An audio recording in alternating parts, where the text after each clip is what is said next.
A Savannah man who operated an interstate commercial sex trafficking business and distributed drugs has been sentenced to more than 3 decades in federal prison.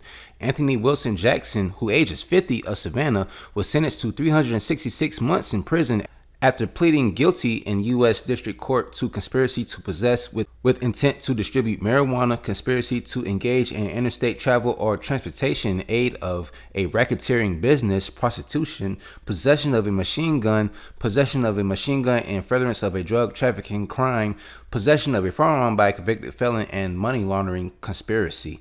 Now, as described in court documents and testimony, Jackson came to the attention of multiple law enforcement agencies in May 2016 during an investigation into the death of Ava Fulmer. Now, a woman who worked for Jackson, whose body was found inside of a burning vehicle in Savannah. Now, more about the death of Miss Ava Fulmer. On May the 12th, 2016, at around 11 a.m., officers responded to Edel and Lamar Street and discovered a burning vehicle with human remains inside. The victim was later identified as Ava Fulmer, whose age was 22 at the time when she died, which prompted detectives to launch a homicide investigation.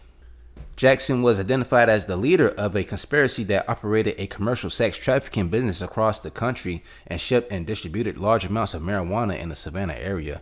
During the subsequent searches, authorities seized drugs and drug trafficking paraphernalia, multiple firearms and ammo, and more than $7,000 in cash.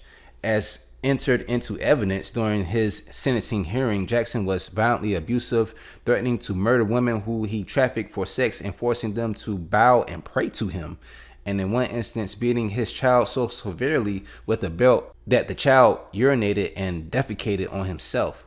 Jackson previously served prison time for drug trafficking, and while incarcerated, he was punished for engaging in multiple assaults, including one in which another inmate was seriously injured. Jackson was also prosecuted on state charges in 2019 and sentenced to 10 years in prison. 2 of his co-defendants pled guilty to related federal charges and were sentenced to prison.